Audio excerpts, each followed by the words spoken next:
Welcome to the one, the only, the original Give Me Back My Action Movies, the podcast. Oh, well, we've made it to the end of another year, and I'm still your the co-host, Dan, and with me still, as always, is Charlie. I'm still here.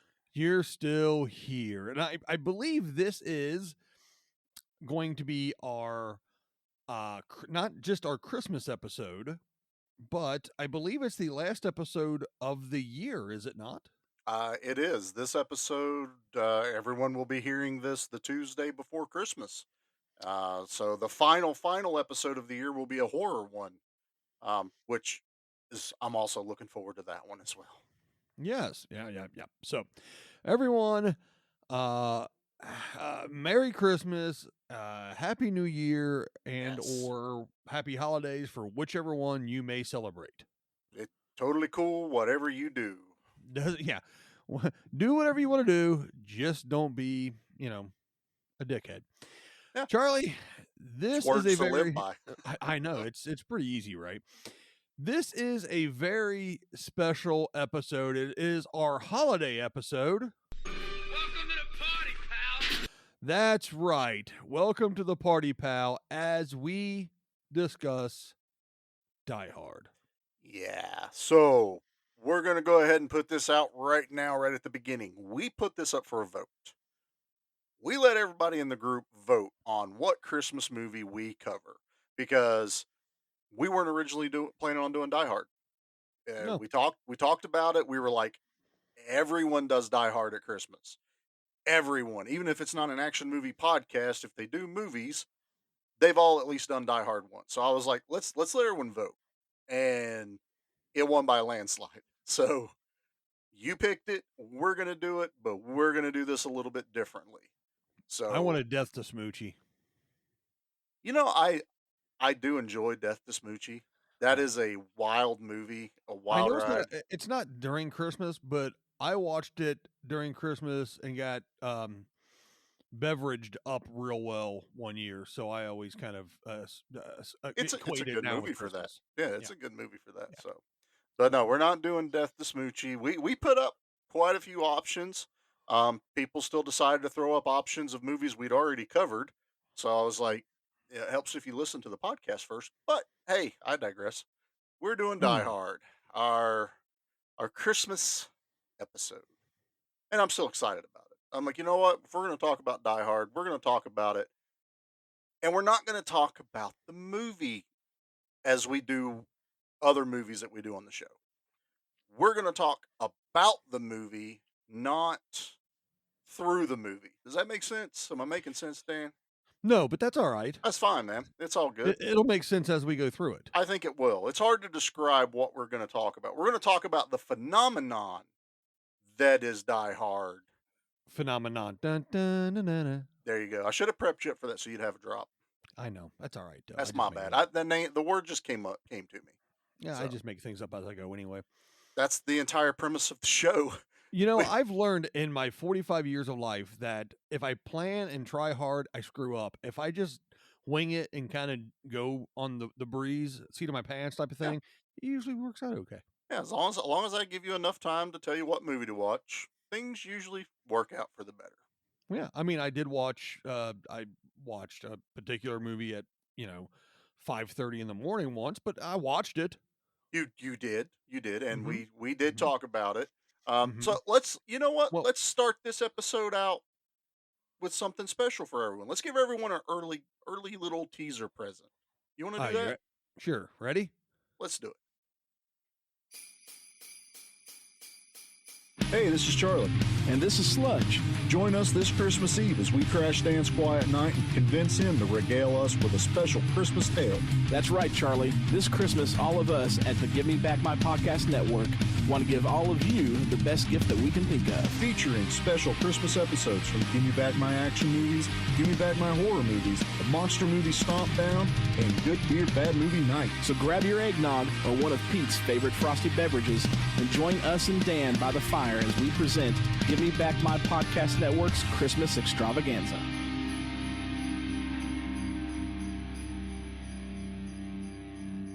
I knew I should have changed the locks on my door. See, that'll teach you. I know. So you will have a very special present from us to you under the proverbial tree that is your podcatcher of choice. Yep. But we are putting out a old school style holiday special, kind of like what you would have back in the day on TV on the ABC special, where Yeah, the it'd old be hosted by networks. it'd be hosted by like Jonathan Winters, and then of course like Bob Denver would show up in the Muppets, and then like Kiss Yep. or something. Yeah.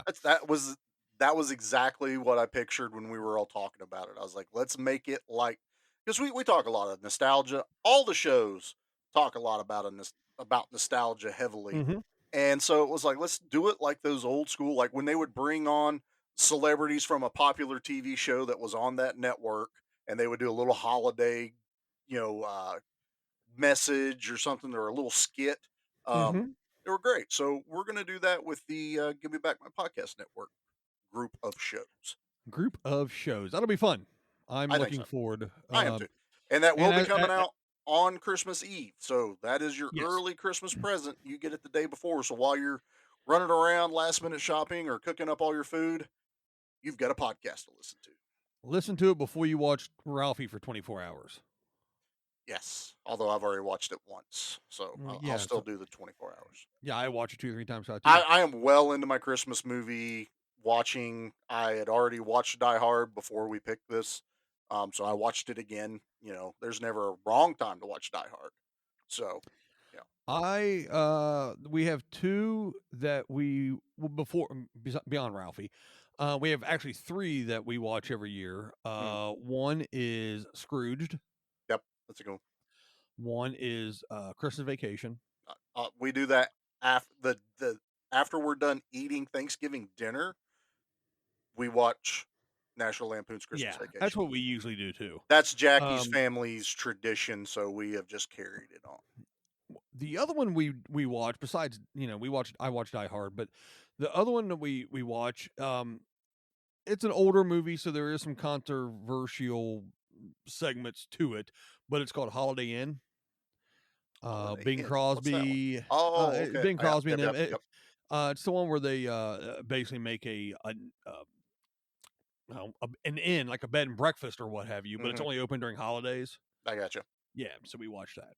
I'm sure it's one Mom had us watch back in the day. I just don't think I've revisited it. Yeah, I probably so. we have several, and honestly, now with streaming, everyone's got Christmas movies, so it's been pretty much like every other night we've been playing a Christmas movie. So we've already seen Elf and all of the Santa Claus movies because I love Tim Allen, and those are probably some of my favorite. And Muppets Christmas Carol, obviously. Oh yes, I, yeah, I that's one we haven't watched yet. Yeah, we that gotta watch it. that's a have to as far as I'm We concerned. gotta watch that, and then Mandy really loves Emmett Otter's Jug Band Christmas. I haven't watched So that in forever. yeah, so we Honestly, watch that I too. haven't watched that in a while. But no, so we are gonna do Die Hard, and like I said, I want to talk about Die Hard the movie, Die Hard the cultural icon that it is. So you want to just do the trailer? I mean, we've talked pretty good now, so I think it's time we do the trailer. It's Christmas Eve in L.A. California. Is Daddy coming home soon? Well, we'll see what Santa and Mommy can do, okay? And New York cop John McClane has come to see his wife. I missed you. Instead, he's going to have to save her. Sit down. Within this skyscraper high above the city, 12 terrorists have declared war. They're about to be taught a lesson in the real use of power. They're as brilliant Because I am interested in the $640 million in your vault. as they are ruthless. And I'm telling you, you're just going to have to kill me. Okay. We do it the hard way. Now, the last thing McClane wants is to be a hero. Where's Holly? Hey, Tucker! Where? But he doesn't have a choice. What does he think he's doing? John. They have already killed one hostage. This channel is reserved for emergency calls only. Lady, do I sound like I'm ordering a pizza?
party by mistake.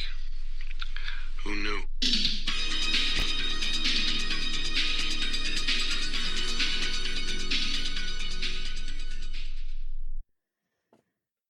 Now that's a classic old school trailer. That is an action movie trailer right there. I like that trailer. That's way up there. It Yeah. really is. Yeah. Yeah, I honestly hadn't listened to that trailer, heard that trailer for a long, long time. So when I recorded it for this, I was like, ooh, that was a good trailer, man. I think one of the DVDs I have has it like a special feature where you can watch like the old school trailer, and I think Mm-hmm. I've played it at least once or twice off that. But and apparently there's like extended scenes to the movie, but I never play them. I think I've watched them once, and I'm like, nope, ruins the movie. I never want to see them again. Don't ever sneak them into the movie and not tell me. I want to watch it the way I know it. Is How would you just like like them to, this. how would you like them to change it Spielberg style where they're all carrying radios? Okay, well, you say that, and I was saving a conversation I want to have, but you've led right into it perfectly, I think. So, Well, I'm a pro, you sir. like that, and this that really is. I'm catching him off guard right now. Is why don't you tell me your first memory of Die Hard, and then I'm going to tell you mine. Ooh. Um I don't know what a first memory of it necessarily would be. It's one of those films that has always kind of been there. Mhm. I I'm gonna guess I probably first saw it on like HBO probably at either my grandmother's because we had cable over there and HBO and such, or I might have rented it and watched it at home, but I don't I can't remember the first time watching it or the earliest, you know what I mean? I just Yeah, you don't it, you don't remember your earliest viewing of it. no, I really don't. I do remember a clear VHS clamshell with a movie in there and like the Yeah, silver label says Die Hard, you yeah. know. I Ours were remember brown. that. We used to get brown ones that had the white label, and Mhm. it would have it either handwritten or typed, and it would say it on there. Yeah, this one was you know what, now I'm thinking about it, I think it was at my grandmother's and my uncle Rick or my dad rented it from Marsh's grocery store. Hmm. And I think that's why it was just behind the like one of you go there and it's just behind the box, you grab it or whatever, it's in a Yeah, white I case, remember. I clear remember case, those everything. because you would Yeah. walk up and be excited because you saw the movie case until you Yeah. got to it and went, "Oh, it's Yeah. gone from behind it."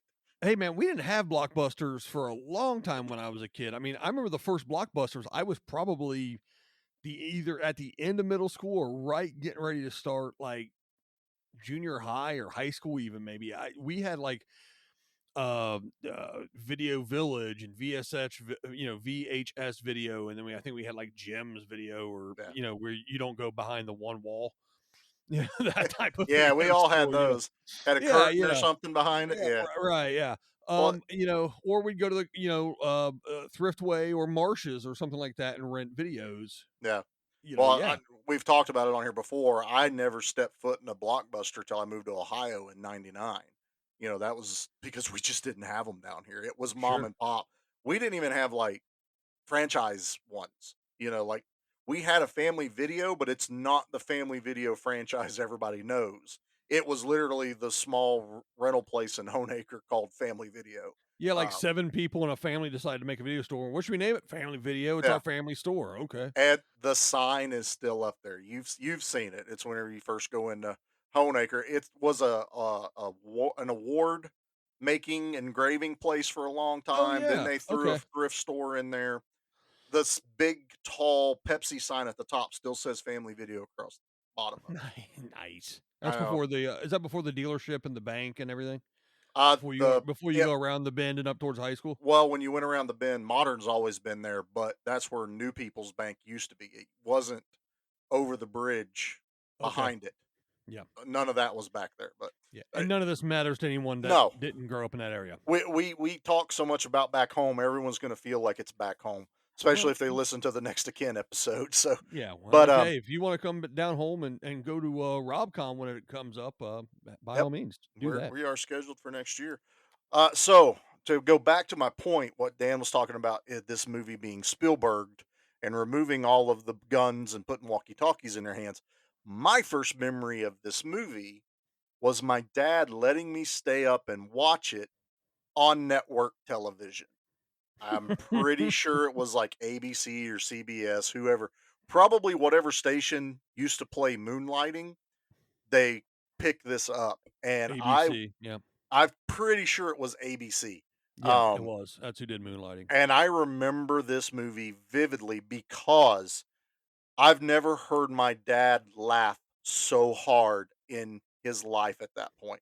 Was they didn't cut out the F bombs, they added a new word every time he would say something, like Classic. Yeah. fudge or frick or friggin', and it was obviously a just whoever had a guy voice at the studio dubbed this over. And the iconic line, Dan, you got that? You got that pulled up? The iconic line for this movie. If you give me a second, I I will will. give you a Yeah. second. I God, give know me I've just caught you off one. guard a little bit here, but this is how That's this all episode right. is going to roll. This is actually a very old school episode because this is kind of how we started the idea. It's kind of how you started the Facebook group and how we Yeah, started the podcast. We would just call each other and talk about this, and this really is, and I kind of kind of wanted to go how it back to was. that. Yeah. All right, here you go. Do you really think you have a chance against us, Mr. Cowboy?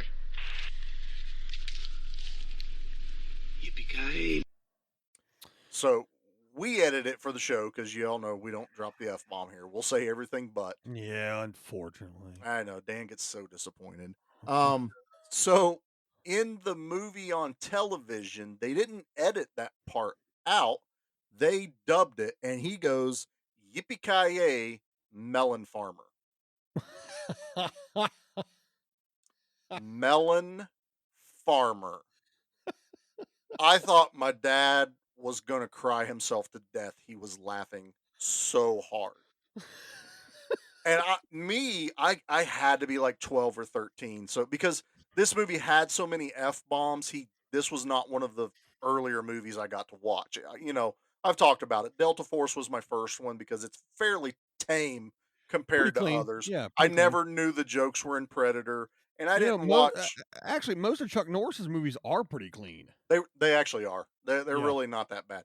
They'll have like adult themes to them, but Oh, sure, but cleanliness language wise, wise, yeah. No, yeah. I think it's a canon thing. They really don't do a lot of those in canon. Like the American Ninjas, and No, I mean, you had stuff like Cyborg kinda. had some language, Yeah, if I remember right. But yeah, a lot of the yeah. quote unquote mainstream canon movies didn't have a lot of foul language. Yeah. No, not really. But no, my first memory of this movie because Dad was like, "I'm gonna let the boy watch it," and Mom always sat in her chair over there, and she was not happy he was letting me watch it even on television. Because she has already sat through it with Dad because he's probably rented it or something, and I'm watching, and I'm in tears because I'm laughing. Even Mom is sitting there going, "Really? That's what they've got him saying?" Because Mom and Dad watched Moonlight. She knew him, from all Yeah. that stuff. So did I. Yeah. That's what. Well, we'll talk about it here. Is that's where he came from before this movie. But yeah, Yippee Melon Farmer, and my first memory is on ABC, like when they would do a movie at like 9 o'clock on a Saturday or something. Yeah, yeah, for sure. I know what you're talking about. And I can imagine your dad sitting in his chair, your mom sitting in hers, and regardless if the chairs were, I'm sure there were older chairs. They're not the current chairs that are there No, now, but they're no, probably not the still, current chairs. but still in the same exact position. Yes, though You that's sit, never changed. you sitting in the couch on the couch, which is probably in the same exact position. Yes, our living room. It didn't Yes, change a whole I've lot. seen many movies from that couch or and we slept in that floor. we have.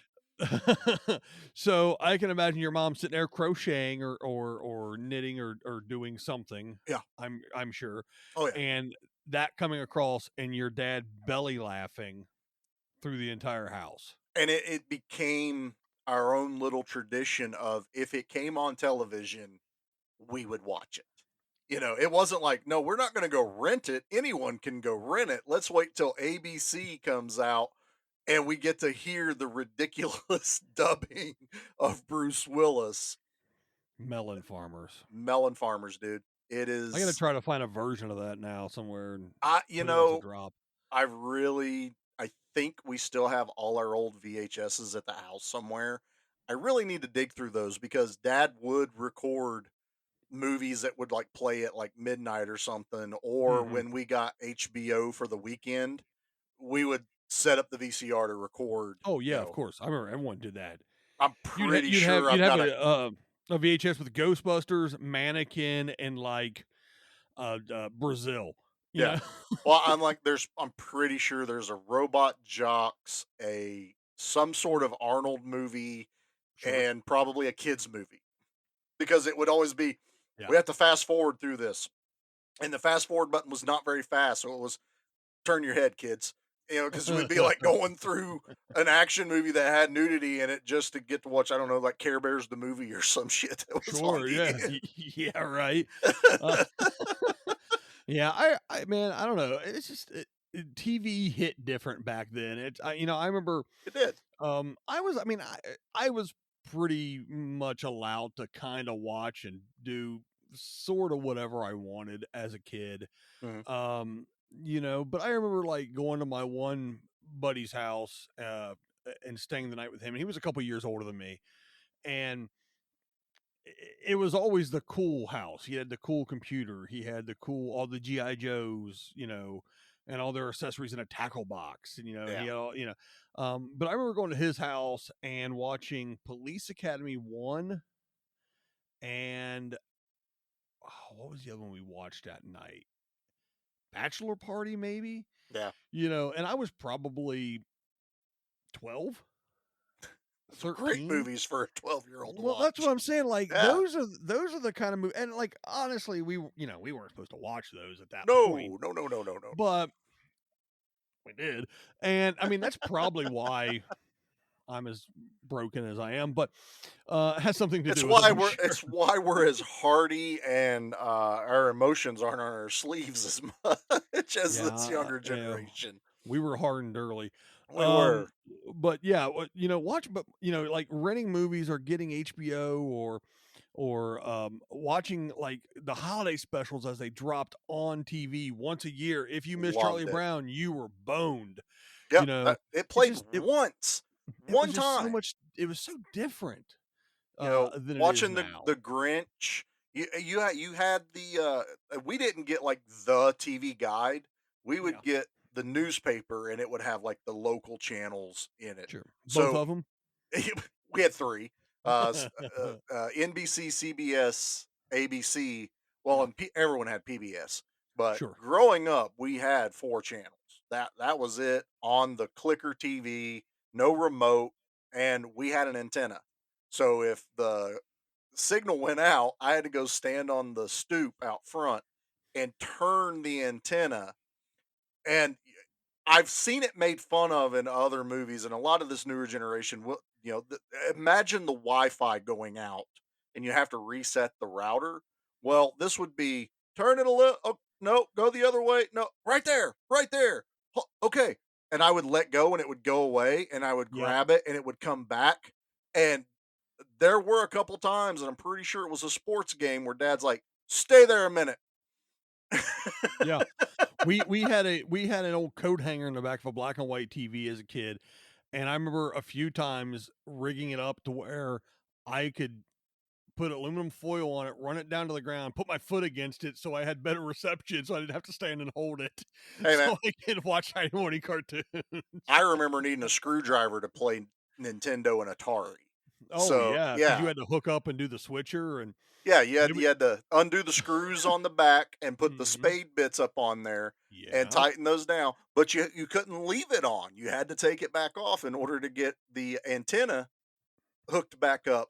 Oh no, we had a fancy one where because I grew up well in one of the houses I grew up in with my mom's mom and dad Yeah. was right next to a place called Paul Wright's TV.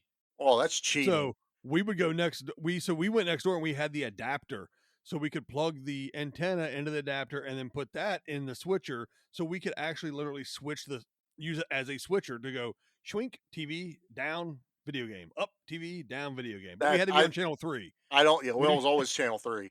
I think we didn't get that till the first television died. The freaking console brick, and Mhm. yes, the new TV set on top of that one till Dad brought his toolbox in, and we literally had a TV sitting on top of a red Snap-on toolbox in the Well, living sure. room. I remember my grandfather had the TV where you would okay, so you'd have your regular 4 channels. Yes, For us in Kentucky, it was 9, 12, and 5. ours were 5, 11, and 19. Okay. Yep, So those were our regular channels, ABC, CBS, NBC. yep. But then we would have change it to go to 48 for PBS. Hmm.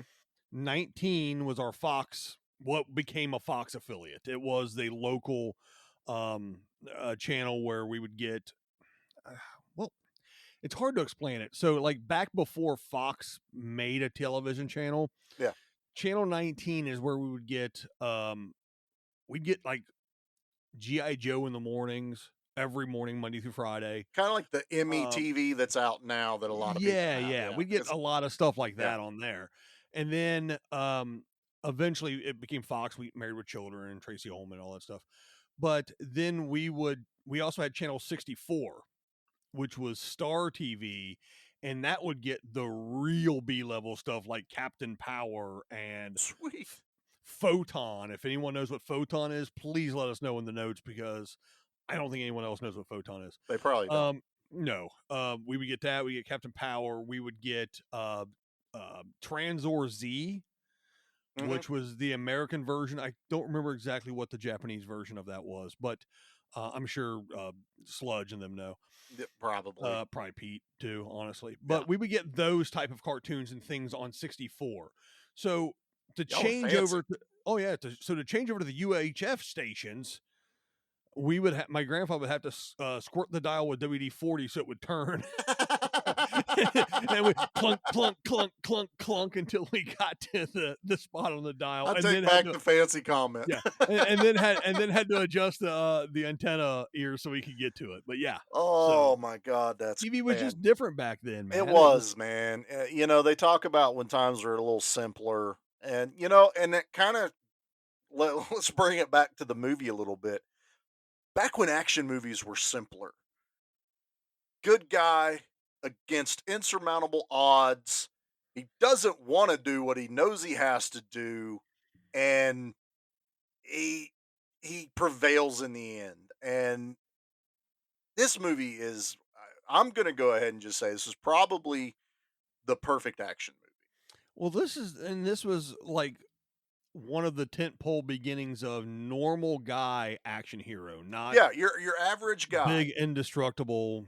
Schwarzenegger, Rambo kind of. Even though John Rambo in the first movie was kind of a normal dude, it wasn't that big, over the top, larger than life. It was just a normal dude that smoked cigarettes, cursed, and got stuck in a place where he didn't have any shoes on. And You want to know how Rambo is considered larger than life? When Die Hard references the movie Rambo.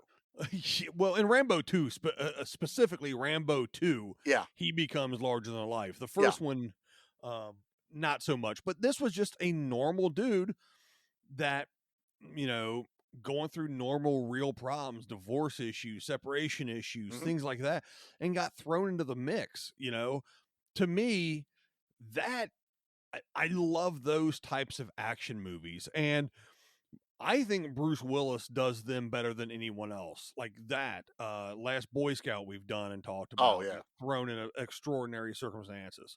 Um, I I like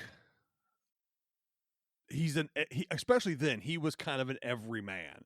He was He would sell wine coolers and play his harmonica and sing some blues songs and yeah. make some wise ass comments because that's what we would probably do in that situation. It But he was able to do stuff, and I love that style of action movie. That's what I like, the grittier, real human being action movie. well what I I mean, kind of look at it as, I like Universal Soldier. Don't get me oh, wrong, but absolutely. Look, we I love like all our action movies, yeah, but but I like those ones like Die Hard and stuff. Yeah, this one, so I can't say it started that thing, because if we go back even like into the 70s, where we had things like Charles Bronson doing Dirty movies, Harry. Dirty Harry, you had that tough and grit.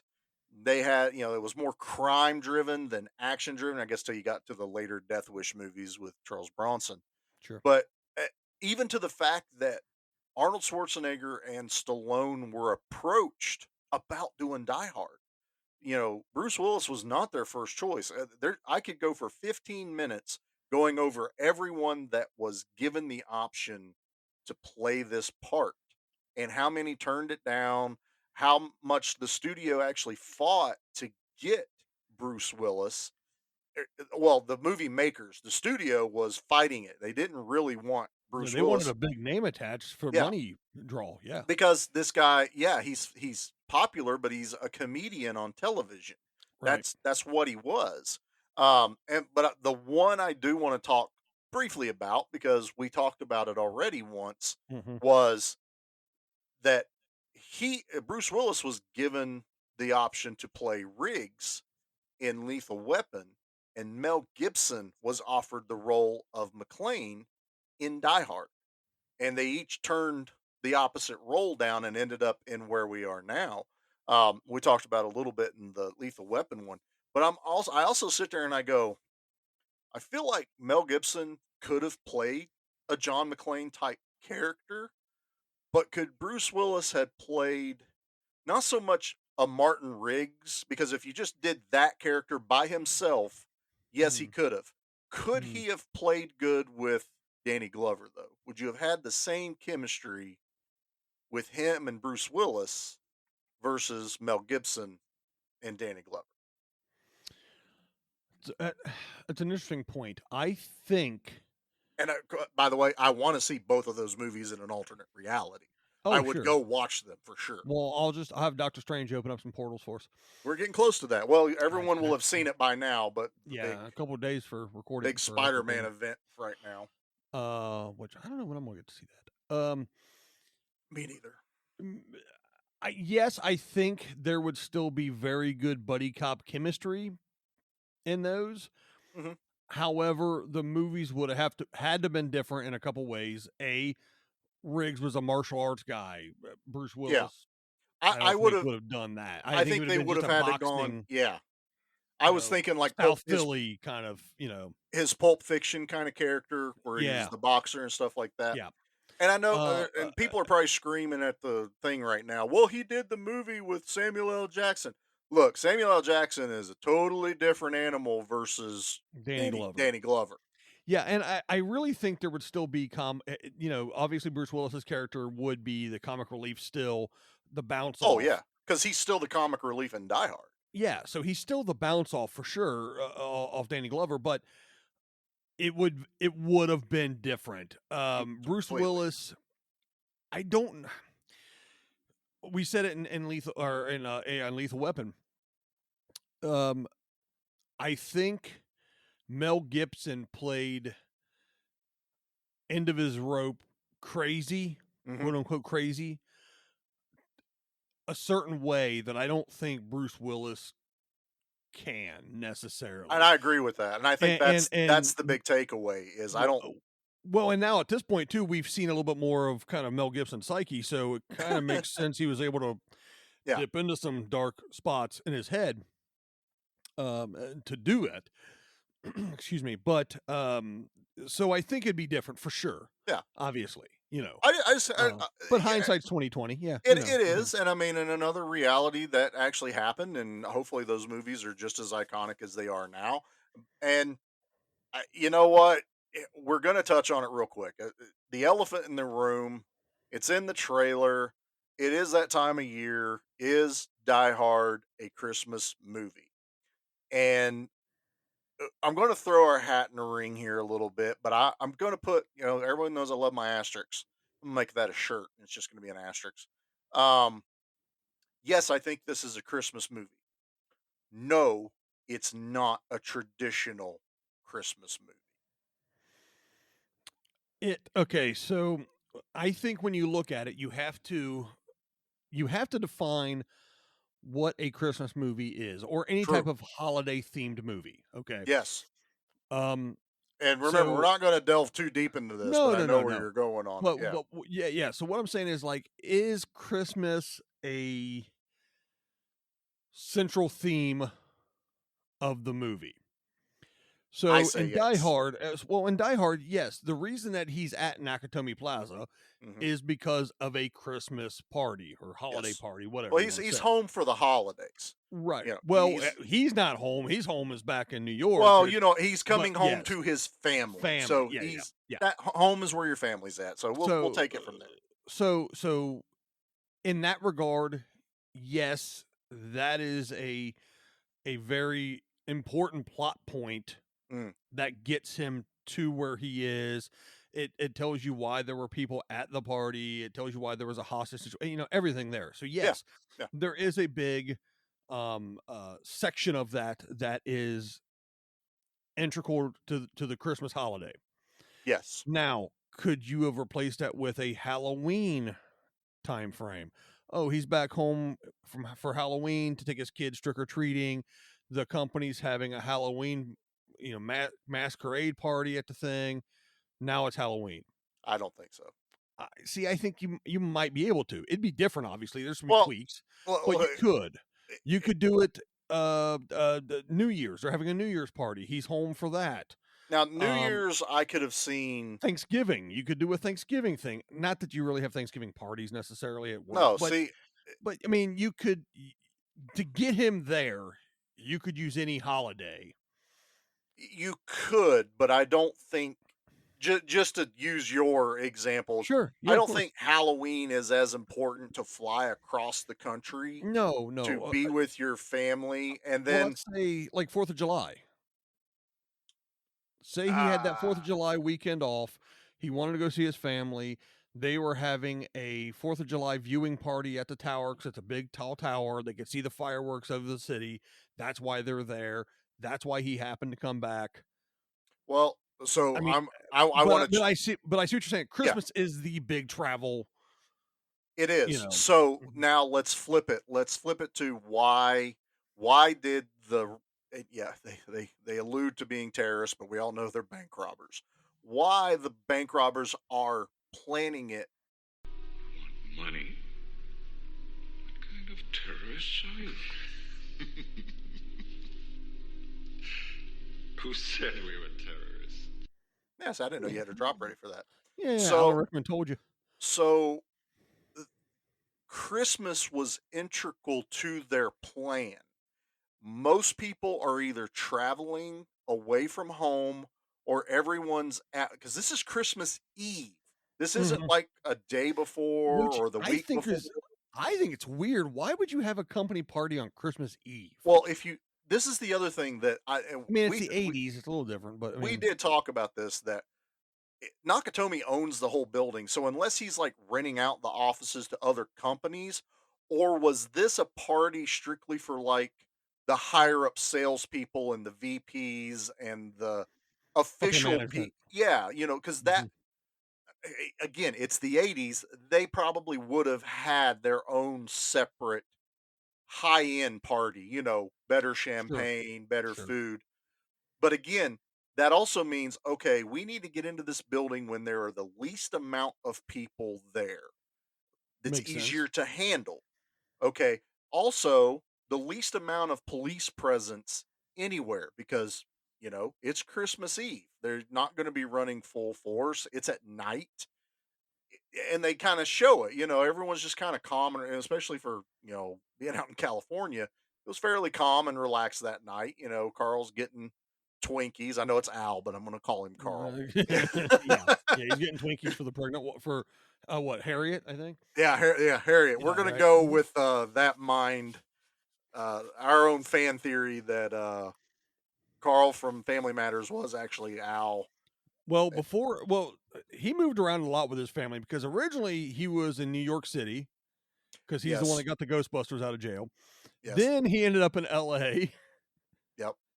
Well, he And was he was also a limo driver for for a side job Mhm. because he drove Paul Hogan around in In Crocodile New York. Dundee Yep. because he Oh, pulled no. the Was I that New think York or was that Hollywood? uh, The second one was Hollywood, right? The first one was New sec- York.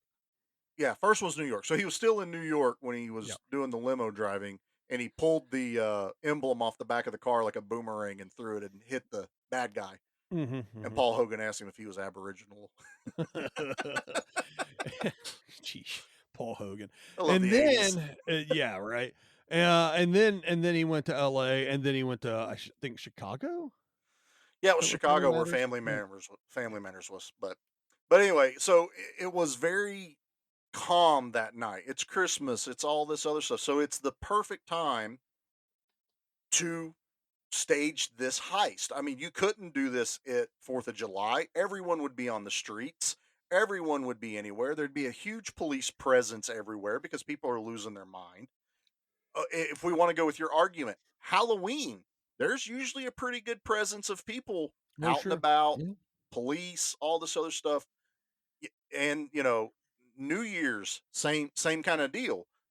Drinking, everyone out on the streets partying. To me, Christmas is the one where people are going and being inside their homes or traveling. So it's the most calmest time and where people would have a small, intimate gathering of executives, everyone that would be important that would, don't kill those people. They are worth a lot of money to the company.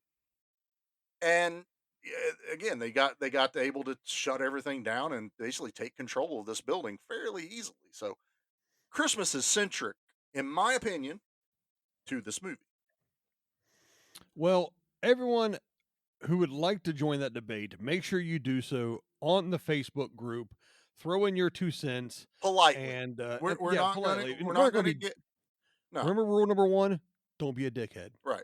We've already got a couple threads about it. I've already put my say out there. So, and this is good. Are you good? Do you have anything you want to add to it? Because I kind of want to put what I feel like is the final Mm, stamp on it, so we can then talk yeah, about just the movie itself. yeah. No, I'm good. Go ahead. So, you watch whatever movies you want to watch at Christmas. Mm-hmm. We'll watch whatever movies we want to watch at Christmas. At my Mm-hmm. house, Die Hard is a Christmas tradition. We watch Die Hard at Christmas time. If you don't and you want to watch it in September, good on you because you can watch this movie in September. You can watch this movie anytime you want, and you can not watch this movie. Just enjoy it. That's all. Doesn't matter what day of the year it is. And with that said, I'm going to throw to commercials. When we get back, we're going to talk a little bit about the movie, the actors in it, what they went on to do, and how Die Hard is one of those movies that pretty much everyone knows. So when we get back, we're going to talk about that. Stay tuned. I'm going to hit this button now.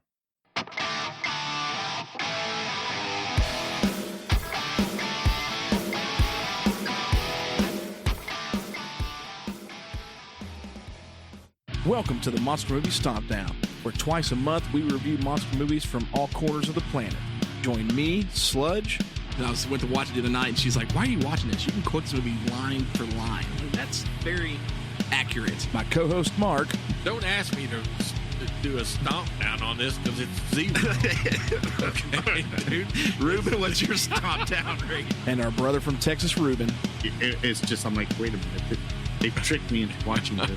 Yeah, that's what I felt like. I'm like. As we give you the history, our review, and the stomp down rating of some of the best and worst monster movies around.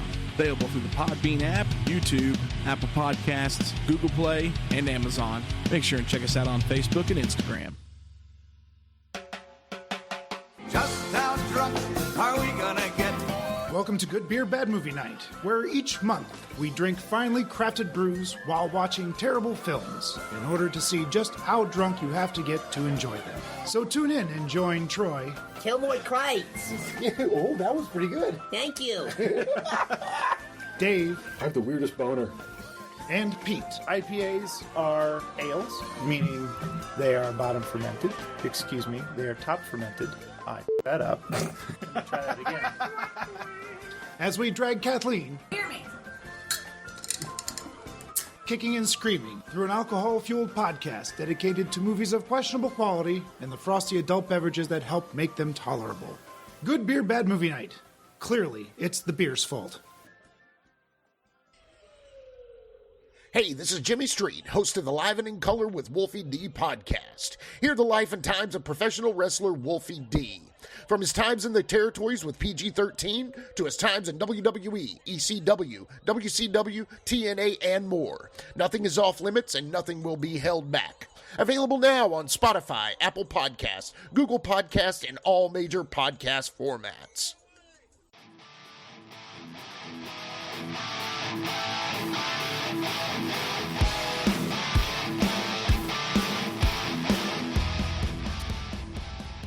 All right, everyone. Welcome back to Give Me Back My Action Movies, the podcast, the Christmas special, where we're talking about Die Hard. Die Hard. Attention, whoever you are. This channel is reserved for emergency calls only. Shit, lady, do I sound like I'm ordering a pizza? Love that line. I remember him saying friggin'. Am I wrong? Yeah, it's not quite. No, it's not quite friggin'. No. So Die Hard came out in 88. Budget was an estimated $28 million. Worldwide gross was $141,603,197. It did okay. You know what I would like to know, and I don't know if it's possible. It came out in July, by the way, July 17th. And that's the argument a lot of people make, but we're not getting back into that. But you know what I would really love to know? How much has this movie made cumulatively? Oh. Like all the way up to now? A lot. It has to be in the billions. Would it not? Syndication overseas, Blu-ray releases, every format from VHS, beta, DVD. Can you imagine the royalty? I mean, Bruce has still got to be getting royalties for this. As long as he put it in his contract, which, he was on television, so he knew about syndication and, how to get continual money after a show's over. So yeah. I would hope. I mean, I know I can get him to star in any movie for $1 million for about 10 minutes. Yeah. But he'll let you use him on the cover. Well, there you go, But, I mean, yeah, it's, obviously a summer action blockbuster. Mm-hmm. Rated R, obviously, for the language. What? No new. Was there? Serious? There was. Okay. There was a printed piece of nudity in this movie. And there is. Okay, so I was watching it on Blu-ray the other night, and it's clearer than our VHSs we grew up with. He is looking across the parking lot of Nakatomi, and he can actually see into an apartment across the way, and there's a lady getting changed over there. You can't really see anything, but she's not wearing a whole lot. Every 80s action movie had to have one nudity shot, I think. Did. So. And the reason you remember the girls on the posters is because when he passes them again, I think he says like "Hello, ladies" or something like that. Yeah, he says something to them. So Die Hard. I mean, and then we were talking about how this is like everyone's seen it, everyone knows it.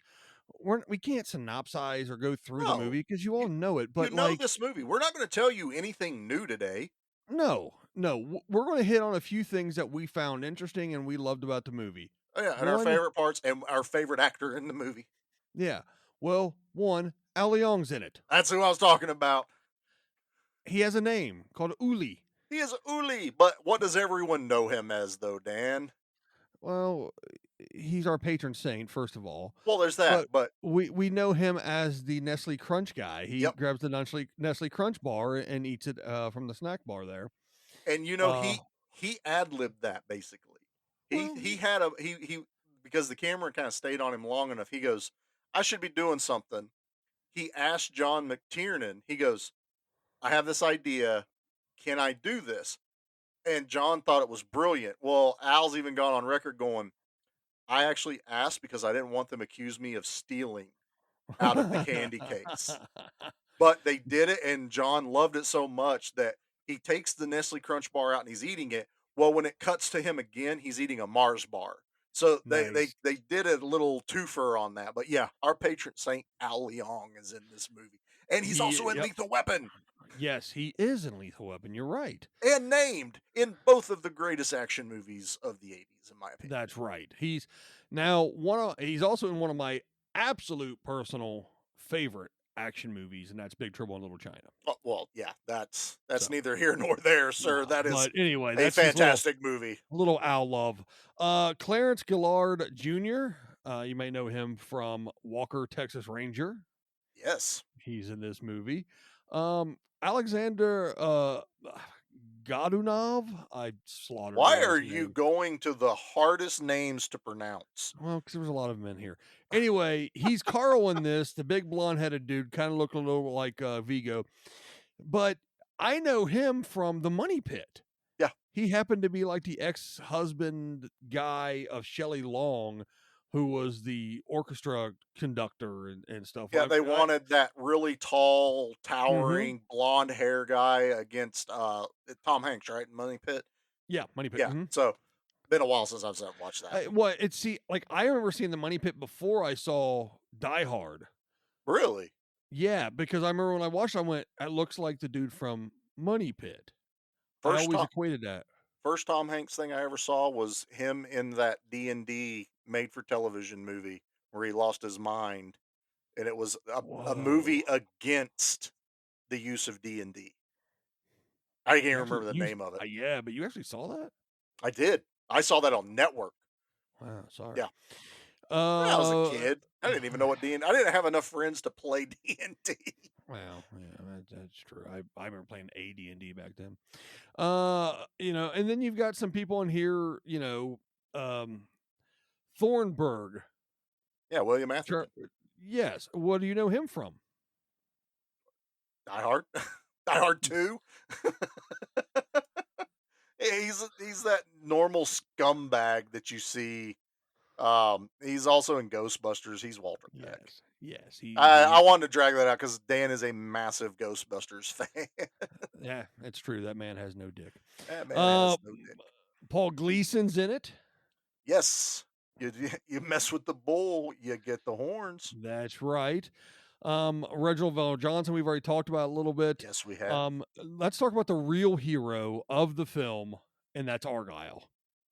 Argyle is the real hero in this movie. I love Argyle in this movie, man. He always shows, he could have dipped. He could have absolutely dipped on McClane, but instead, he was a good dude. He hung out in the garage. Boss thinks he's on his way to Las Vegas, so he's good to go. He's ready to go to the party and hang out with the giant bear in the back of the limo. I love Argyle. Bruce Willis, obviously, everyone knows what he did, and this movie would not be half. Would not be half as good as what it is. Easily half, if not for Alan Rickman. Well, I'm talking Alan Rickman is an entire half, with the rest of the cast being the other half. Oh, man. I can't imagine this movie with somebody. I can imagine it with Mel Gibson. I can't imagine it without Alan Rickman. Right. We can't put Gary Busey in this role. As much as, again, that might be an alternate reality movie I want to see just for the sheer... Do you think you're a cowboy or something? No, we can't do that. Ladies and gentlemen. I'm Hans. So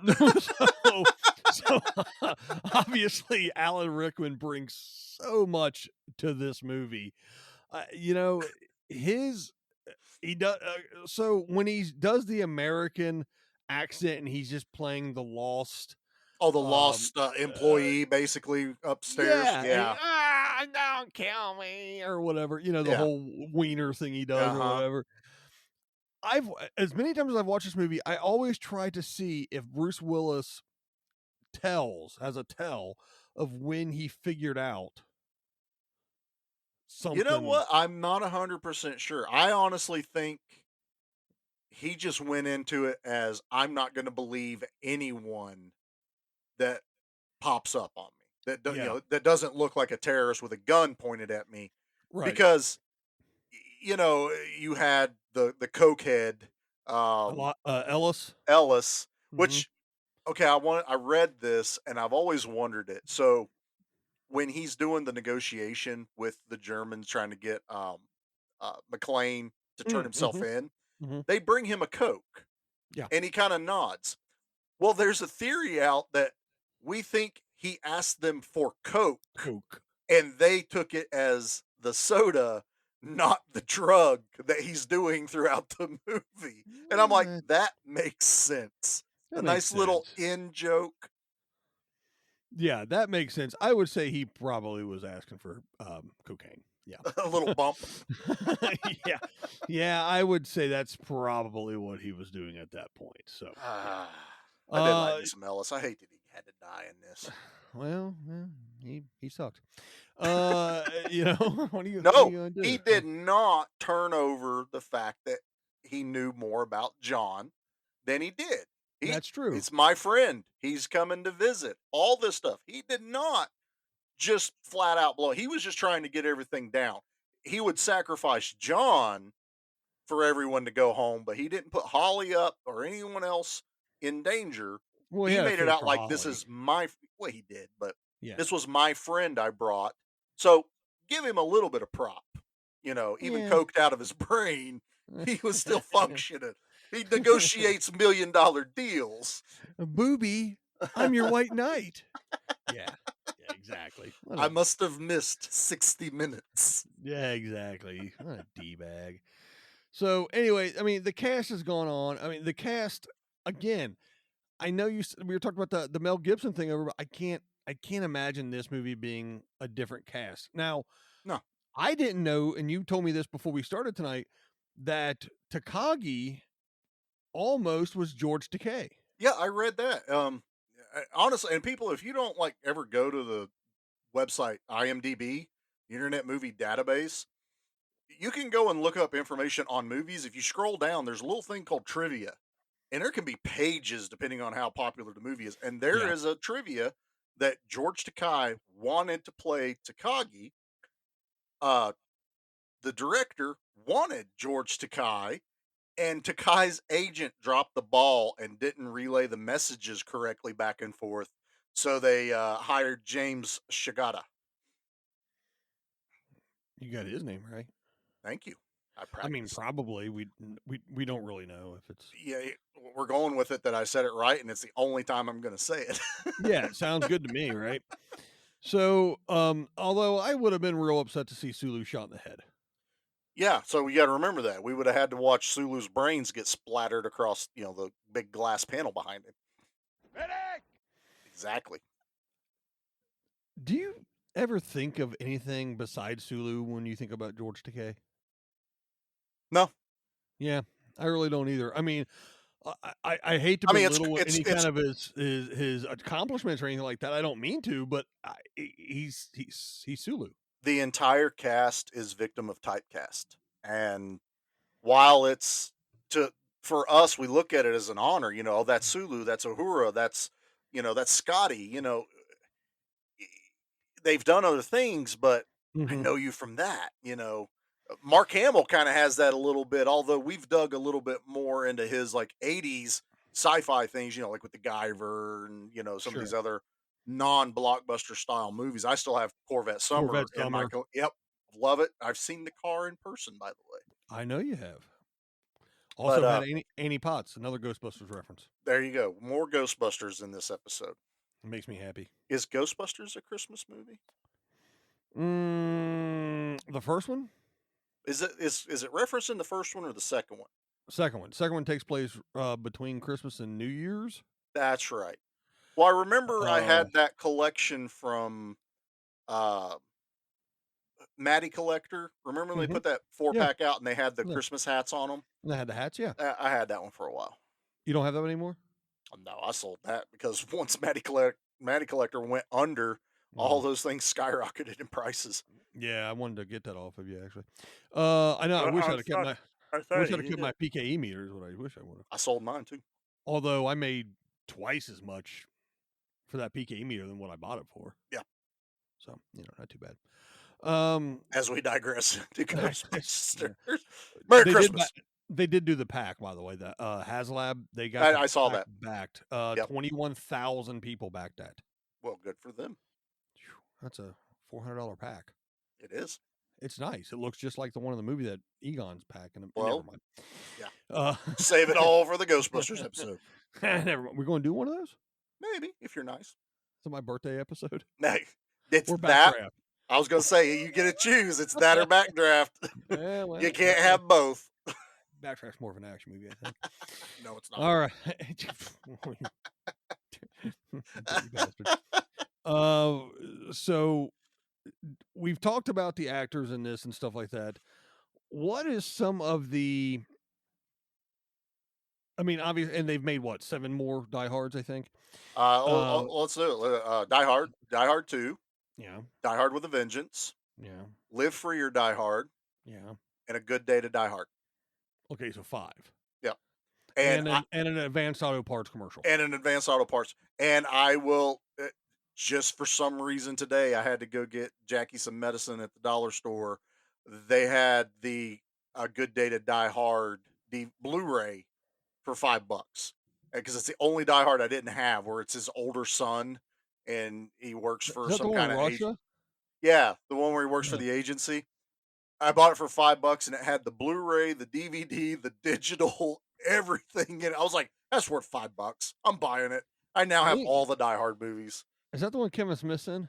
No, that's Live Free or Die Hard. Okay. With Timothy Oliphant, where they computer hack the United States government. Yeah. That's right. Yes. Okay. I couldn't remember which one it was he was in. There's a look. After 3, they kind of. Yeah, no, I agree. I think most movies need to stop at trilogy. Yeah, and sometimes they don't need to. Terminator. Yeah, T2 was perfect. That's we're done. Should have just stopped. So, what else? Die Hard has transcended being movie and a movie franchise, even though some of the other ones sucked. Well, it's a pop culture icon now. It's right, like we've said. Go up to someone, anyone, almost of any. Anthony's 15. He knows Die Hard. He's watched it. Not on the network television, which would have been more hilarious to make him sit through that first and then watch it. But I have the pop vinyls behind me. I have Bruce and Al and Tony Vresky, which is the guy in the gray sweatshirt that says, I have a machine gun. Now I have a machine gun. Carl's brother. They could have just put that on there instead of his actual name. Yeah, right. But it is a cultural phenomenon that, we have an Advanced Auto Parts commercial about it. It's in what I can't remember the name of it, but that association that like preserves movies. The AFI. I think it might be AFI or AFA, American Film Institute or something like that. American Film Institute. Yeah. It's in all, and it's in every like 1,000 movies to watch before you die type thing, and it's way up there. It's not middle ground. This movie just became a living creature almost. How did they not make an Alan Rickman? Did they make an Alan Rickman pop? I'm sure they did. I ended up getting I got the Walmart exclusive where he's in the dirty shirt, and which is, you watch this movie, he starts out in this crisp white tank top, and as this movie progressed, and he went through the ductwork, the explosions, the fights, the glass, it was brown at the end of the of the movie. I have the brown version, and there is a white one somewhere, but I haven't found it. Now I have a machine gun. Ho, ho, ho. And how many memes are out there on the internet? How many GIFs are out there?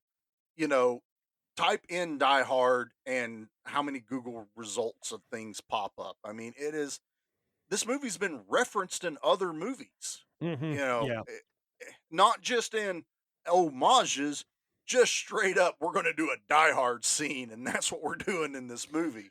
Well, I mean, there was a Die Hard, I think a board game, I think. There was the PlayStation video game. I had the Die Hard trilogy. There is an advent calendar now that is the tower that you move Hans one level down the tower as you go towards Christmas till he hits the ground. Our buddy Steven's wanting me to make something similar on my woodworking stuff. I got an idea percolating in my brain, but I didn't have enough time before Christmas. So yeah, I mean, it's definitely like you said, Yeah. an iconic thing. It really is. You see everyone making those Christmas ornaments, the tinfoil box with the The picture. ductwork. Yeah, and it's the picture that they've cut from a printing that is him in the ductwork, Mm-hmm. and he feels like a TV dinner. You know what? There's so much to it. It's the whole squish your toes in the carpet thing. Yeah. Like Well, I do that before I go to bed at night, and it's because of Die Hard. we all do that. Why my feet hurt? Take your shoes off, and you squish your toes. Also, it was who writes a movie with that much thought into it? How do we get this guy in his bare feet? Well, it's based on a novel. It's based on a book, it is which based on a book. I've never read. Neither 'cause have I. Neither have I. Like Egon said, print is dead. Brenda's dead. That's 3 Yeah. Ghostbusters references tonight. I think we're over 3 by now. Well, probably, but I just saw the movie a couple weeks ago, so get off my back. I saw the new movie a couple weeks ago. I Yeah. watched Ghostbusters 2 like 2 days ago. I'm sure you did. I did. I know So, you did. I wasn't denouncing the fact that you did. I was agreeing. Now I'm thinking about Ghostbusters 2, they didn't really mention much about Christmas in it, though. I think it's one passing scene where they're wearing Christmas hats. Yeah. Remember they're running across the street carrying the trap? That's it. That's the only thing I think I remember. Yeah, I think it is too. Well, Janine does answer the phone, say something about like they can't get to you till after the holidays. Just don't go in that room. She does. I think okay, so here is, we're going to go back on it, but you brought up a perfect thing. It's a movie set during Christmas, but there's no way Ghostbusters 2 would be a Christmas movie. No. It's not Christmas centric. Honestly, it would be closer to a New Year's movie because New Year's was centric for Vigo to do his thing. And the Statue of Liberty. Yes. So anyway, we're not going to go back down that rabbit hole, but no, this movie is just something else. And this is one of those few movies that I can watch it now and I can understand every reference in it. This movie could have dated itself terribly had it not been as popular. Which we've gone back and watched quite a few movies doing this show, and you're like, wow, this movie's so dated. Who knows what Good to the Last Drop means and Folgers, or we're talking about television sets that were on antennas, and kids today are now have zero idea what that is.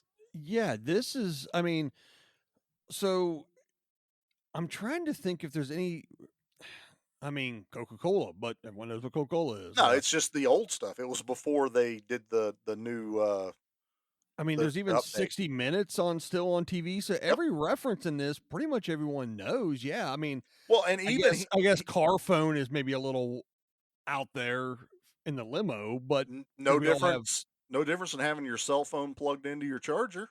Oh man, it was different. Trust me, I remember them car. I'm saying if you wanted, if I do too, my cousin had one. Not Jared had it. We had one of the fire trucks. Yeah, but he uses a touch screen at the office of Nakatomi building. He figures out Holly's using her maiden name. Yeah. So there's not a ton of things that date it, but it was definitely a dated movie. But no one cares about that now. It's Die Hard. Of course, we're going to watch Die Hard. You feel like it could happen. You could make this exact same movie today and not change much. Like, for example, even like the firearms in it. I believe John ends up using the machine gun he gets most, I believe, is an MP5. Yeah, it's MP5. I think, right? MP5 still a very viable, firearm to be using. Yeah, it fires 9mm and everything. It's still very versatile. 45 or 9mm pistols in this. They even still make an AUG, which is what Carl ran around with that he puts together. Right. So and I'm sure whatever rockets they were shooting at the APC or whatever it is, the armored car. These things are massive. They were massive. They bolted it to the ground. Yeah, now they have shoulder rockets. Yeah. But they had shoulder back then. Playing a little bit better there, Hans. Yeah. You didn't need to bolt them to the ground. Maybe these are easier to get. Cheaper. Buy them in I'm That way, the gross. yeah, because if you get them shoulder mounted ones, then Michael Biehn and Charlie Sheen are coming after you to try to find them and get them. Navy SEALs. Ugh. So Stop it. so you could really still do this movie today and not really Please don't. change much. Whoever's listening, please don't, though. No, but you Don't ever could remake though. this movie. You Well, could. I agree. but you Well, could. and they have. Didn't The Rock? I have not seen it, but there's a movie called Skyscraper. Mm-hmm. I heard a lot of people saying it's basically like a PG-13 version of Die Hard. I don't know. I didn't see it. I know The Rock's not I supposed to have legs in it, have I've just never seen it. or he's not got a leg, or both legs, or something. I don't know. All I remember was that massive run of Rock movies that weren't like Good. I guess I was gonna say like Sky- Blockbuster. It was like Skyscraper, San San Andreas, Andreas, Rampage. I watched Rampage and it was fun. Yet I've only seen it that one time. Yeah. You know, it's Well, even what's the one where he gets out of jail and instantly runs to a car and then goes and kills people? oh, that's faster, and that is a fantastic. fantastic movie, but not a big critically acclaimed Dwayne Johnson No, movie. that is actually probably one we should do on the show because it's a very underrated, gritty, almost kind of. I don't want to wait this long, but we could do Rocktober. We could do Rocktober. It's not All bad. Dwayne Johnson like movies. We could do the Rundown. I love the Rundown. Rundown's great. I love the Rundown. Walking Tall.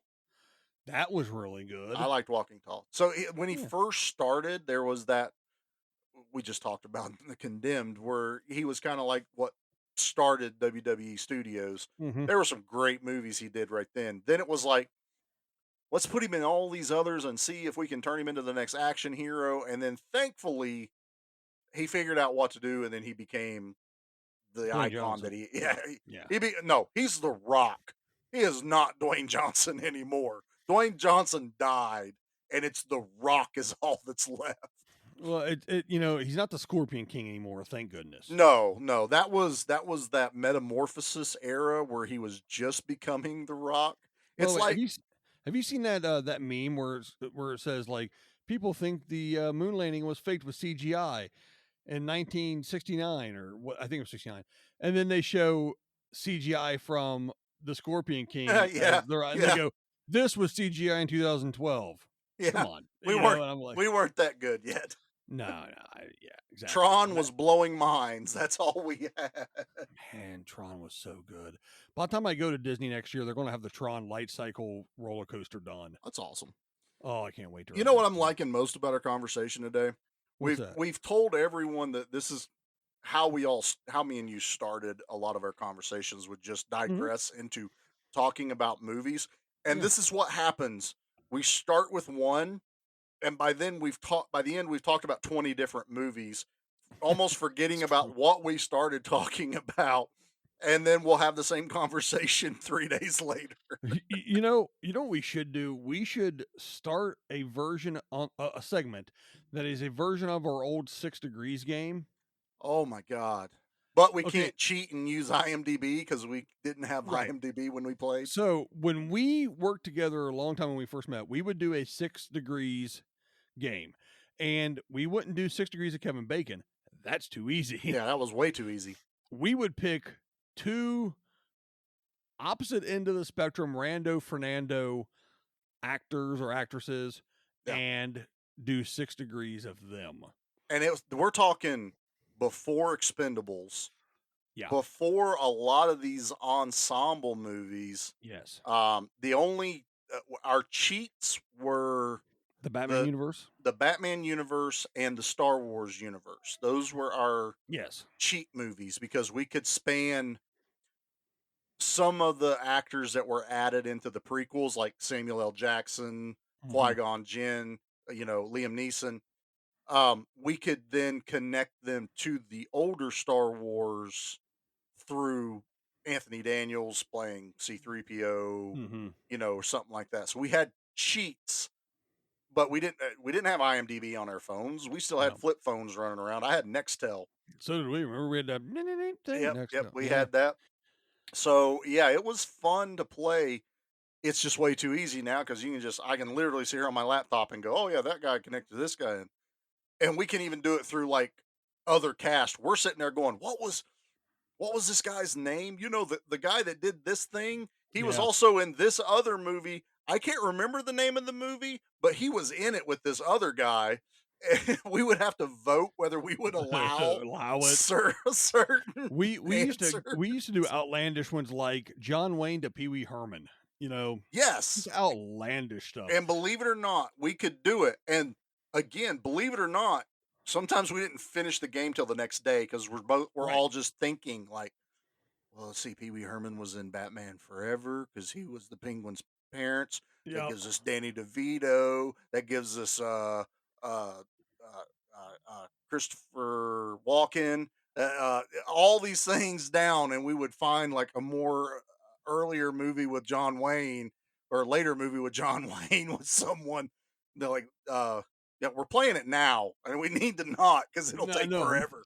I'm thinking John Wayne and was it Rio Bravo, the one with Dean Martin? Yeah. Matter of fact, I believe we're reinterpreting exactly what we played one day. Probably are. So Oh, anyway, yeah, and yeah, then yeah, yeah. we went Dean Martin probably into like Burt Reynolds and Smokey and Cannonball Run. Cannonball Run was brought up a lot because then we got like Yeah. Dom DeLuise and a lot of Jackie other. Chan. We got Jackie Chan in that. For those that don't know, Jackie Chan was in Cannonball Run.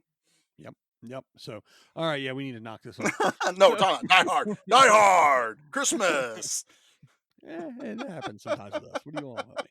Ah, So yeah, Die Hard, Christmas time. Is it a Christmas movie? Is it not? I don't know. I don't care. I'm not I don't arguing think with it that. matters. It doesn't matter. They've just made it into this thing that happens every year. And like I said, And the movie takes place around the Christmas holiday. it That's takes it. place around. And look, I watched it again because Dan and I were going to do this episode, and I said, I don't want to talk about the movie. We're not going to walk through it, we're not going to synopsize it. So I was actually thinking about watching the movie and writing down every piece of Christmas uh, backdrop Evidence. or setting Yeah, or sure. evidence. It's every other scene. There is something Christmassy in every other scene of this movie. There's a Christmas tree somewhere. There's decoration somewhere. Yeah. He uses holiday tape to tape the gun to the back of his head. Hans makes a Christmas reference when he talks to Theo. He's like, "It's Christmas." You know, it's all these things. You know, we can't turn off the power. All these people are going to be without power on Christmas Eve. There's no getting away from Christmas in this movie. It's everywhere. It starts with a Christmas movie. It ends with a Christmas movie. We have Christmas and Hollis playing in this movie. You Yes. know, yeah, it's so ingrained into this movie. There's just no way of getting it out of a Christmas feel. It's not a traditional Christmas movie.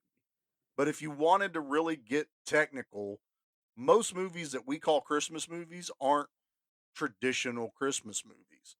You know, Well, this falls in the same vein as Gremlins right? and Which happens. possibly even like Nightmare Before Christmas. Well, I'll take it one step forward. We could even consider Home Alone not a Christmas movie. It happens during Christmas. There's Christmas themes in it. The thieves are there because it's Christmas and no one's home, but it has nothing to do with like Santa Claus. It has nothing to do with elves or anything like that. It's a kid acting like John McClane fighting off bank robbers. I haven't seen that movie. I haven't seen that movie in 20 years or so. Again, it's part of our rotation. We watch 1 Yeah. and 2. We don't touch 3, and apparently they did a new one. Yeah. Who's his brother? Is it Bud Bud or Biff or whatever? But he's in or the Buzz. Buzz. He's in the Buzz. fourth one. He's in the new one for Disney. Yeah. Again, we're going to digress here.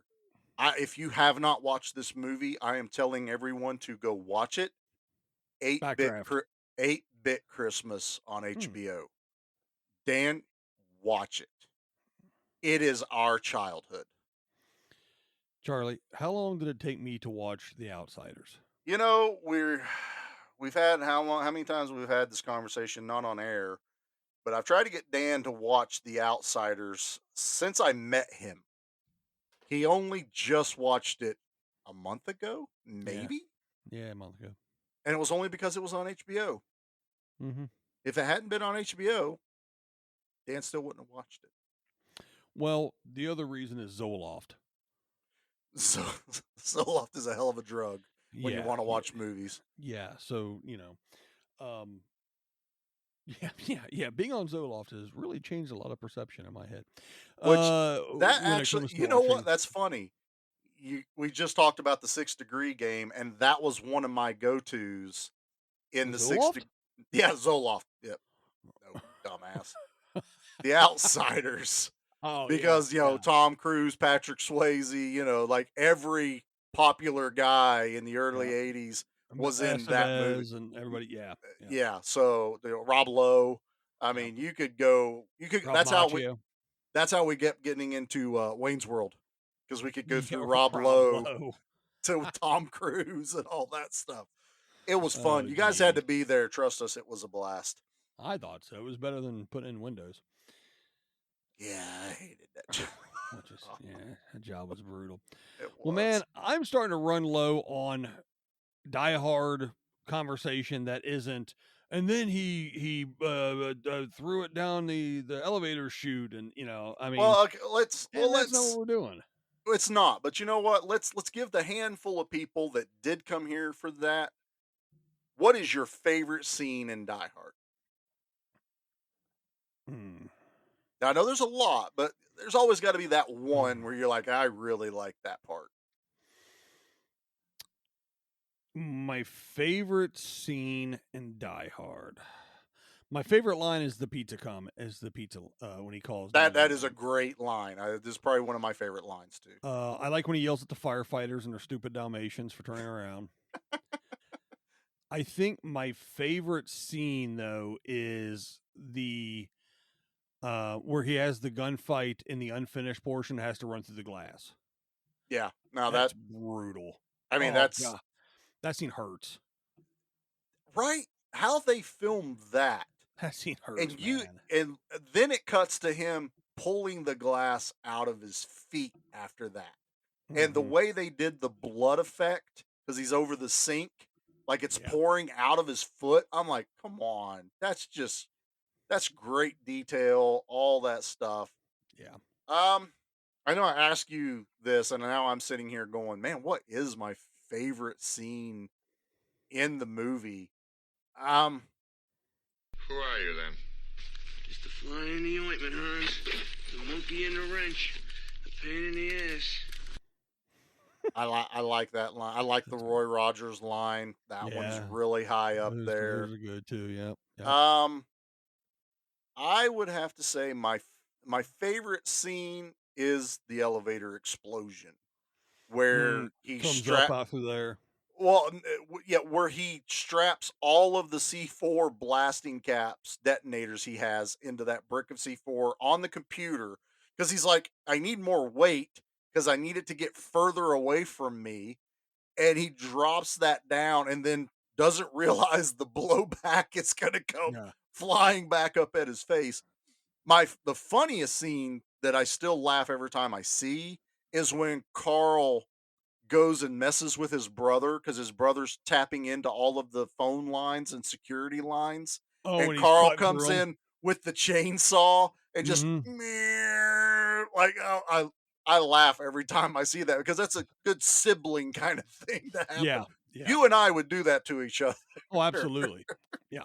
That would definitely be what we would do, because we're assholes to each other. Yeah. So you know what? You're right. That's a good scene. Like I said, the glass stuff is it's brutal It is to see that. And the rooftop scene, which is again iconic. He jumps off of it with a thing. But there's not a bad action scene in this movie at all. That is as unrealistic as some action movies and scenes are, that is the most unrealistic scene in the movie, probably. It is. 'Cause Although you can watch it. if the hose worked, first of all, it would Yeah. probably snap him in half.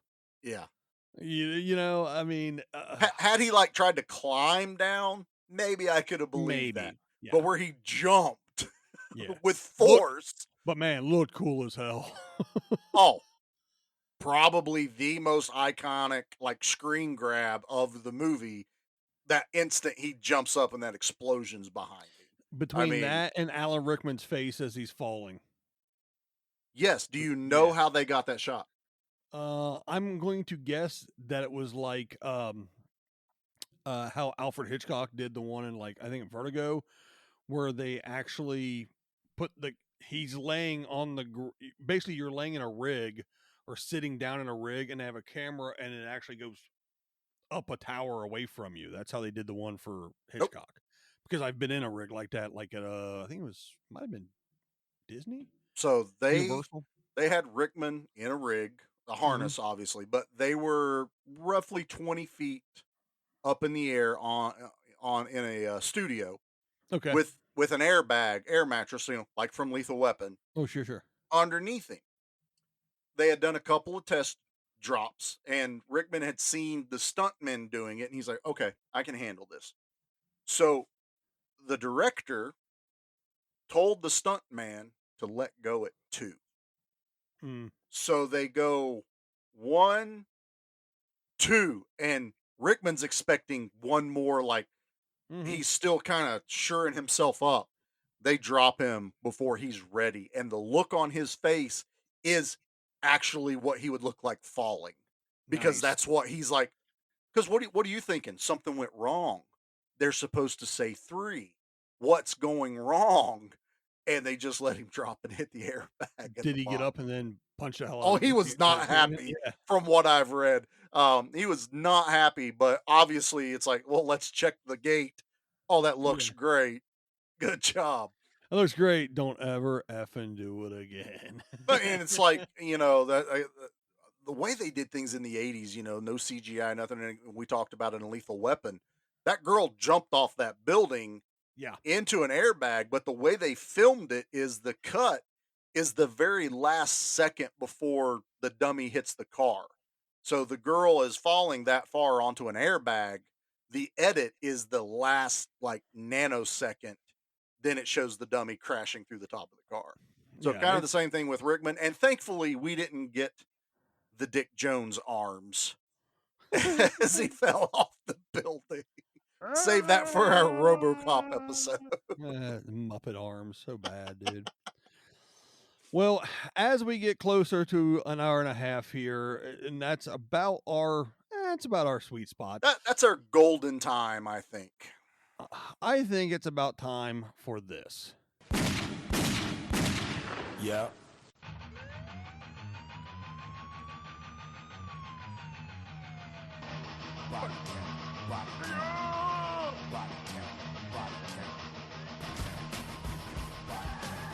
All right, Charlie, give me your holliest, jolliest body count. The holliest, jolliest body count. For a movie we didn't even talk about. We talked about some action. Well, we're still gonna do it. It's our gimmick. I looked up the numbers and I was like, man, it just kept going, didn't it? I just wanted to give you an extra one. Yeah, I appreciate that. That's my Christmas present this year. Huh? Yeah, your Christmas present. I accidentally screwed up and hit the button again. We don't edit these very much at all, folks. I clean up like if one of us coughs or something, or if we really flub something. Other than that, you guys hear it as pure as we're talking. So we had about a 10-second pause where we both kind of just went, to gather our thoughts, but you never know where it was in this episode because you won't hear it. No, I'm getting pretty good at the editing process here. I feel happy about it. Oh, yeah? You want to roll off too? No, I'm not. Which, by the way, all jokes aside, if you guys need some help, reach out and get some help. If you need to contact us, contact us. We're happy to talk to you. We'll talk to you. It's a rough season. We all understand. Yeah. No BS. This is not a bit. This is not joking. We're being truthful. Hey. Yeah. That's mine. So 100%, no jokes. If you need help, reach out for help. Reach out. Anyone. Anyone. And again, there's ways to get a hold of us. We'll talk about it at the end of the show. Reach out to us. We'll do what we can. Absolutely. All right, now say how many people died in this movie. Now let's talk about death. As I've been trying to get out, I looked at the number and I'm like, man, I feel like there's a lot more action and killing than the number, which is 23. But the more I thought about it, I went, there's not a lot of terrorists. You know, he says Bank 20 robbers. to 20. Thank you, bank robbers. Mm-hmm. According to the FBI, it's terrorists. And even the cops on the ground, they wound them Right. more than kill. Like even the guy in the APC got out. John McClane kills more people than the bad guys. Yeah, yeah. Now Carl kills people. Oh, he caps dude at the end. Yeah. Yeah, and we lost Ellis, we lost Takagi. So Oh, there was. Spoiler alert. Oh, I'm sorry. Was I not supposed to let everyone that's seen this movie? Oh yeah. Well, that means I have an asterisk. Yeah. Carl gets dead. He dies once, then comes back. And then dead. Yeah. And then Al gets to shoot him. So, yeah, we have a dead in this one. And That's true. Pour one out for our boy Al Leong. He opened up that door and John McClane was standing right there ready to fill him full of holes. That's true. Well, that's what Al does. He dies in these movies, man. He does, and he does it fantastically. And you know what? He also showed that if you're hungry, take the time to do a little self-care and eat something. Big gunfight getting ready to happen. Don't do that on an empty stomach. Yeah, you can't depend on Huey Lewis to bring you something to eat, so you got to do it yourself. I always forget Huey Lewis is in this movie. This movie's great, dude. I'm gonna watch this movie again tonight when we're done. Oh, I can't. I've already watched it one more time today before the episode. I just threw it on. I'm like, what else am I gonna watch? Let's just watch Die Hard. I don't know. I work today. I work in my shop. That means I can have a movie on in the background. Lazy. All right. Well, let's do our next thing.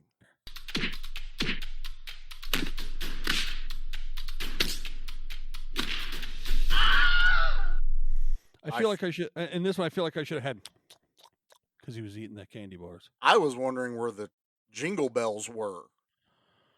I got lazy and didn't do it.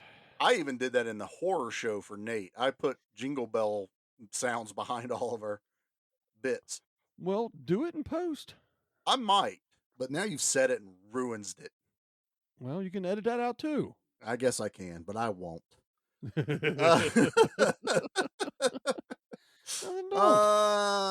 Dan, why don't you go ahead and hit me with how many Al Leongs you give this fantastic action movie?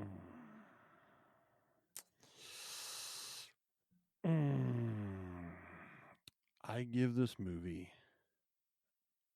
an 8.5. Really? An 8.5? Nah, I'm gonna give it a 9. Okay. I give it a 9. I give this movie a 9. I don't know why I don't give it a 10. I don't either. Or a 9.5. I just don't. It's one of those ones where if I sit back and think, is there a 10? Well, there's a 10. You've given a 5 on the show, haven't you? Before we jumped up to 10, didn't you? I think you gave Lethal Weapon a 5. I don't think so. I gave Lethal Weapon a 5. Yeah, I don't think I did. I have to go back and check the files. I think it was a 4. I think it was a 4.5. We'll have to see. Or 4. I like this movie better than Lethal Weapon.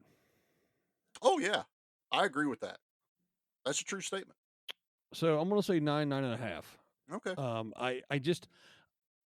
I don't know if I can claim a perfect action movie. Well, go at it reverse. This is pretty damn close. I mean, then this is what I did thinking about this, because I was kind of in the same school of thought as you was. I was like, is this a perfect action movie?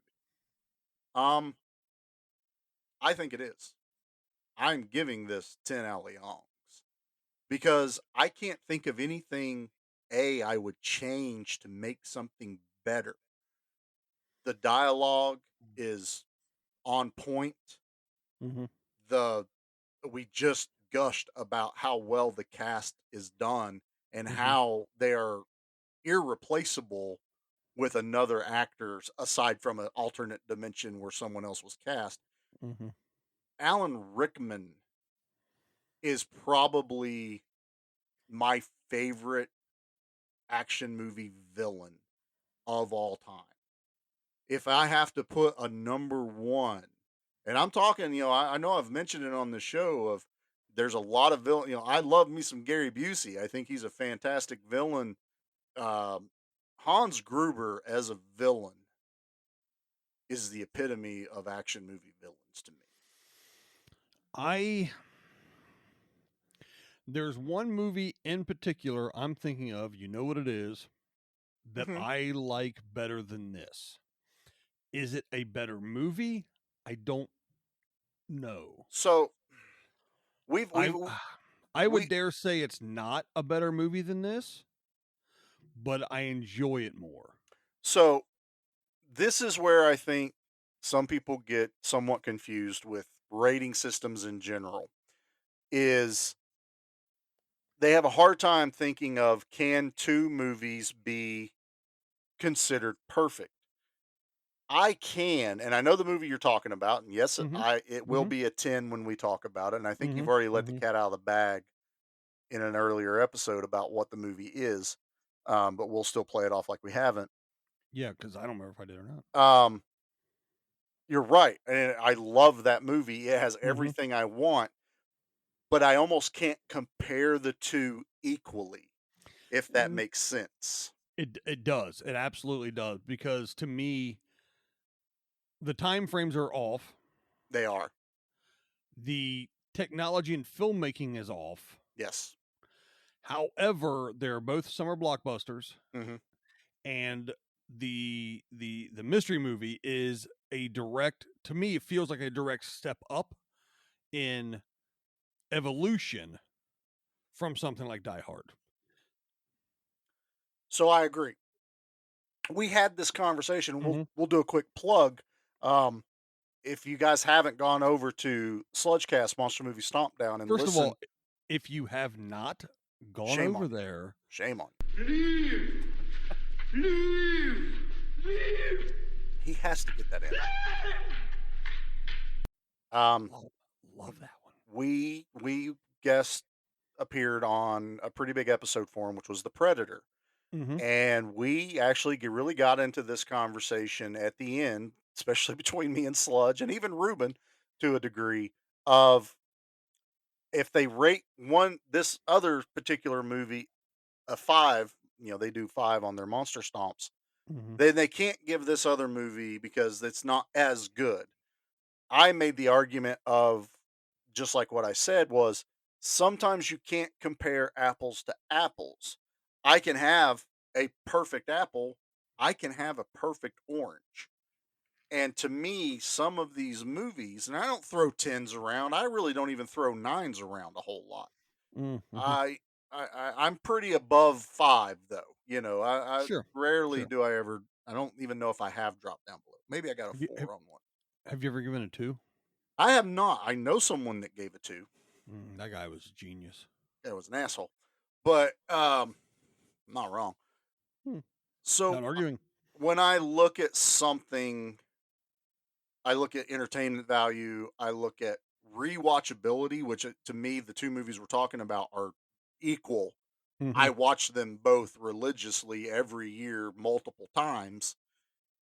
I can quote both movies up and down. And Mhm. honestly, if we have to go on a scale of which movie's probably more impactful in the genre and in culture itself, Die Hard. then Die Hard obviously breaks the It mold on most movies. Well, if I think about it, And I'm across not all. trying. I'm not trying to No, talk no, you into a 10. no. But I'm thinking about it across all genres. There are probably maybe 4 movies that I can think, 5 movies I can think of that I would give a 10 to Right. Yeah. I'm not across saying all I've got. genres. Yeah. But you know what? Like Ghostbusters, 10. No, I won't argue with that.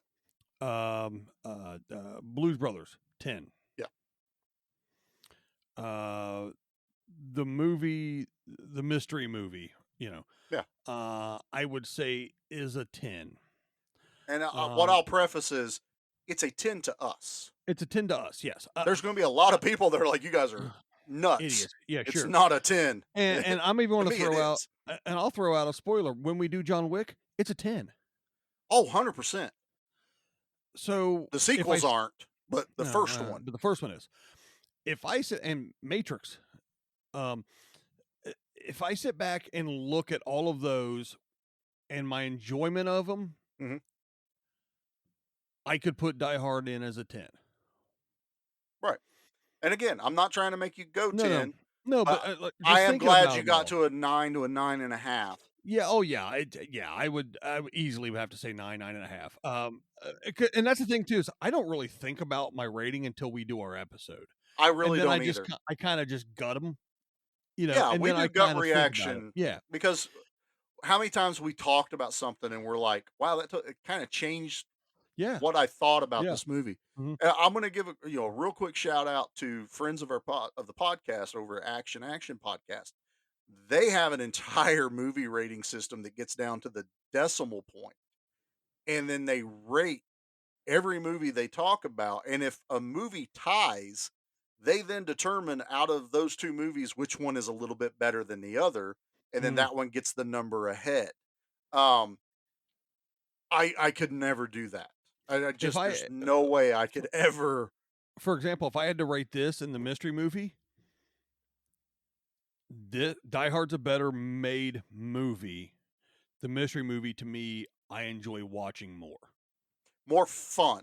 I will say the movie me and you both love and adore is way more fun. And I would say that the villain in that one, he's not the mastermind, but the villain. I know who you're talking about. Yeah. Okay. Trust me, I know who we're talking about. Right. Is my favorite villain.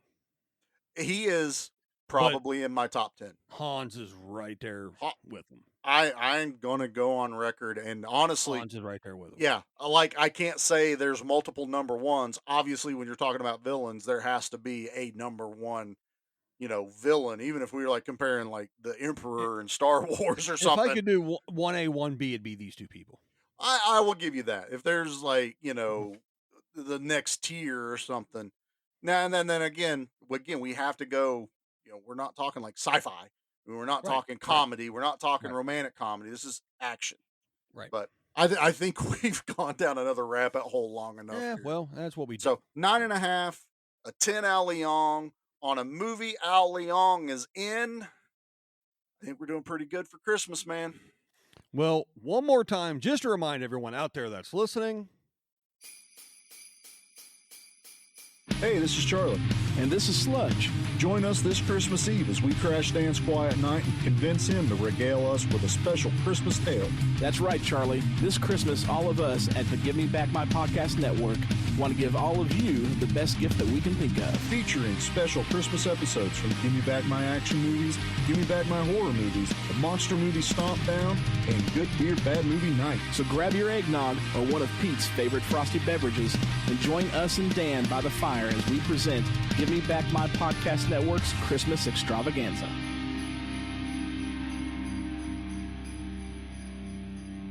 And I can personally guarantee it will be an extravaganza. Extravaganza. You're just making sure I don't swap the commercial for the final edit one. I do what I can sometimes. Why don't you do some housekeeping for us tonight, Dan? All right. As he gets his notes prepared. I'm a professional, folks. You are. Well, somebody I know I do a podcast with is going to be getting paid to be a professional, and it's not me, but that's all right. All right. Here at Give Me Back My Action Movies, we'd like to thank, obviously, our good friends over at Poster Smash. Subscribe and check out their content. Find them on Instagram is probably the best place to find them, you think, Charlie? They're only on Instagram. Oh, well, that's where you find them then. You can obviously find us at Instagram, Facebook, and at our Gmail account. It's gmbmampod@gmail.com, which is awesome. Yes. Subscribe to this podcast. If you subscribe to this feed, you get the horror movie feed as well. Yep. But while you're out there, subscribe to our other Friends of the Pod network affiliate compadres, and that is Good Beer Bad Movie Night with Pete and the gang. Check them out, please, please, please. Monster Movie Stomp Down. Check those guys out over there.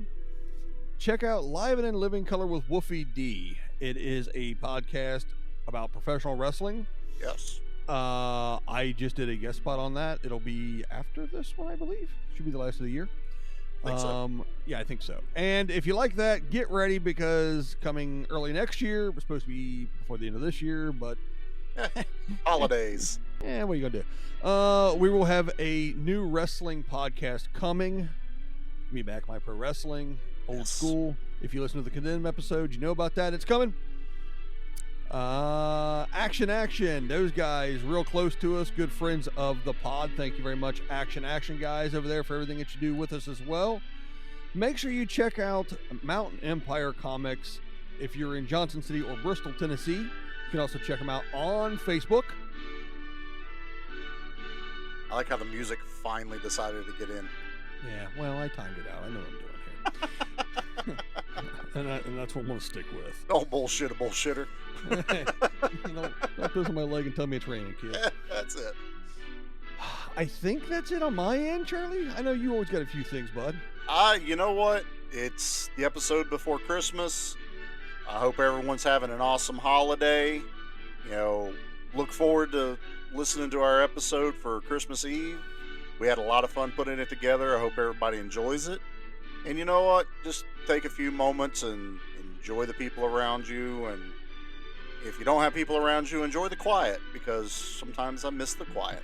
That rules too. But that pretty much does it for me, man. I'm good. All right. Well, I'd like to thank everyone who's listened to this podcast throughout the entire year. Yes. We're not a full year in, but it's not our anniversary. Our anniversary's at the end of January, but it's pretty much a full year now. Fiscal year. We are done. Calendar year. Thanks everyone who has listened to this. We've gone from having 5 or 6 listeners to having way more than that on each episode. Yes. And we appreciate everyone that listens to it. Again, everyone, enjoy your holiday time out there. Try to take it all in stride. Have fun. Eat lots of good food. Drink lots of good beverages. And again, like we said, if you need to talk to someone during this crazy, silly season, reach out to the Facebook group. We're more than happy to chat with everybody. Private 100%. message, email. There's plenty of numbers out there. We support good mental health here. And if you eat too much, yeah, I'll need that. Yeah, Pepto-Bismol, Alka-Seltzer, everything else it's good. Can we get a Tums sponsorship? That'd be awesome. We've talked to some people. All right, for all of us here, myself, Charlie, and everyone at the Give Me Back My Podcast Network, we'd like to thank you guys for listening. Happy holidays, Merry Christmas. Charlie, take us home. I'll be back next year. I knew you'd say that.